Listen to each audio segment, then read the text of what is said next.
I'm with WB9Z, Jerry with the J, Rosalius. You are about to embark on a journey to Amsterdam Island in the middle of nowhere with a call sign to be operated, Fox Tango 5 Zulu Mike.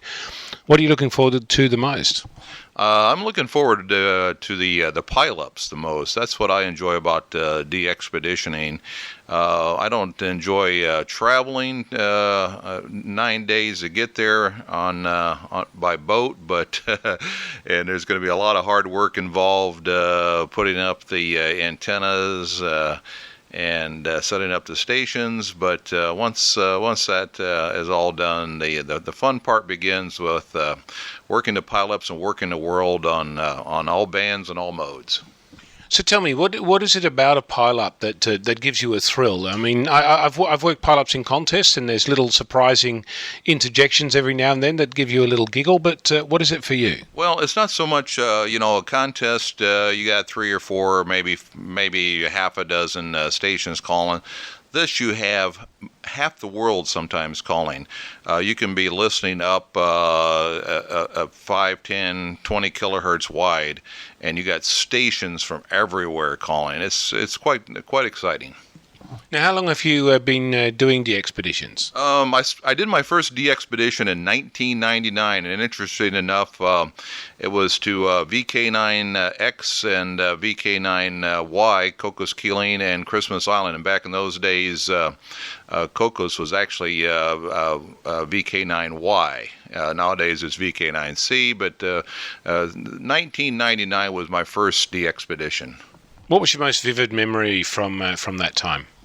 Traveling to Cocos and Christmas was probably the most vivid, because being from Illinois in the U.S., it was a long trip, long time, and of course once getting to especially Cocos is just Cocos Keeling is just a beautiful island.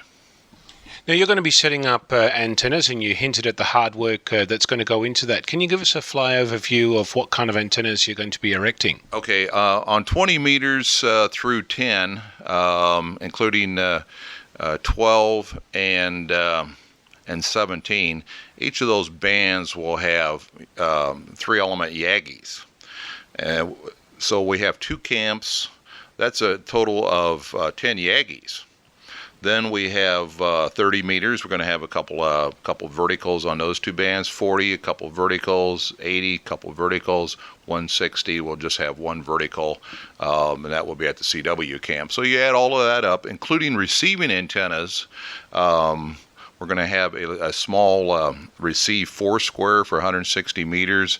We also have some beverage receiving antennas. So you start adding that all up, and personally at home I prepared over 3,000 feet of LMR type 400 cable cut in approximately 200-foot lengths, and installed connectors, and all that coax is ready to be used. It just needs to be laid out on the from the equipment to the antennas.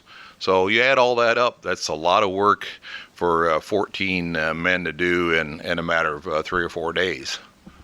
Now, that sounds like a hard yakka, really. Yeah, it's going to be hard. Plus, I believe the terrain on Amsterdam is quite difficult. A lot of rocks, and of course we'll have just a lot of hard work laying that out. But there's the payoff at the other end. Yes, absolutely, the payoff on the other end, and hopefully we can easily do 100,000 QSOs, and hopefully a lot more than that. Well, I look forward to working you. Thank you very much. That was Whiskey Bravo 9 Zulu, Jerry Rosalius. I'm Ono, Victor Kilo 6, Foxtrot Lima Alpha Bravo.